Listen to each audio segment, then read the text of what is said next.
You're listening to Radio Long Island City, recorded at our studios near Hell Gate, 9 kilometers north of the Harbor Hill Moraine.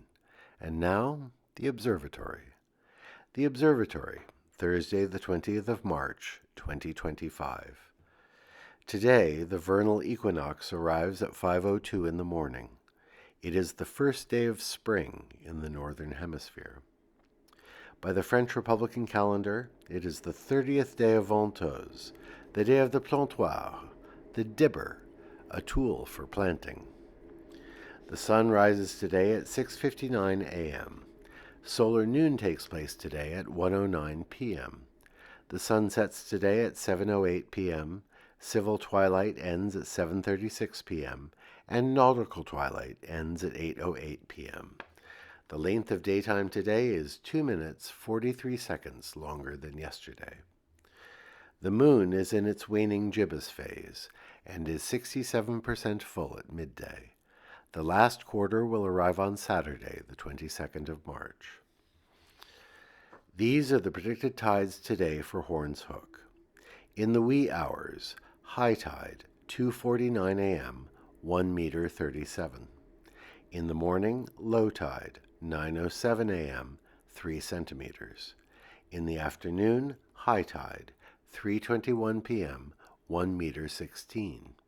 At night, low tide, 9:21 p.m., 18 centimeters.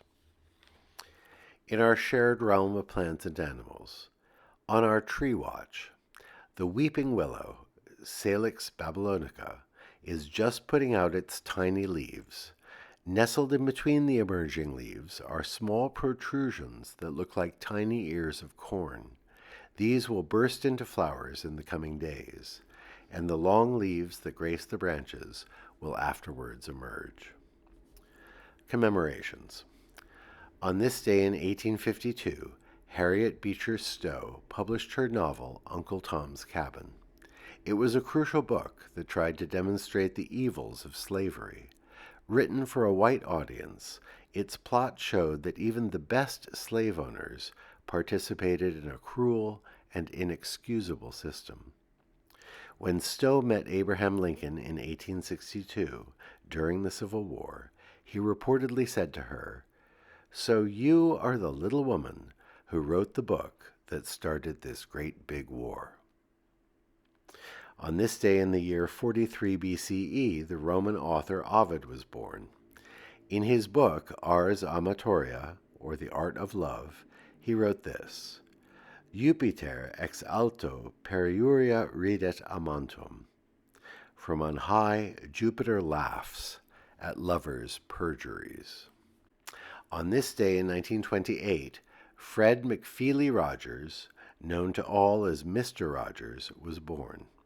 His television program on PBS promoted values of kindness, self-discipline, and forbearance to generations of American children. In a congressional hearing defending the funding of public broadcasting, he read this poem, "What do you do with the mad that you feel?" It begins like this: "What do you do with the mad that you feel, when you feel so mad you could bite? When the whole wide world seems oh so wrong, and nothing you do seems very right." The poem goes on to explore ways children can deal with anger and grow up to be patient, self-aware, decent adults. On this day in 1931, Dinos Christianopoulos, the Greek poet, was born. He was a poet, a novelist, a folklorist, and a scholar. He was also a music scholar who wrote about rebetiko. One of his most famous poetic lines was this: "They tried to bury us. They didn't know we were seeds." Today is the International Day of Happiness.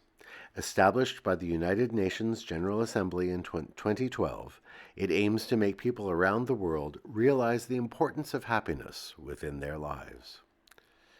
Today is also International Francophonie Day, celebrating the French language spoken by 369 million people around the globe. And finally, today is World Sparrow Day. It was started by the Indian conservationist Muhammad Dilawar and has been observed since 2010. His vision was to earmark a day for the house sparrow to convey the message of conservation of common birds and mark a day of celebration to appreciate the beauty of biodiversity. And that is the Observatory, Thursday, the 20th of March, 2025.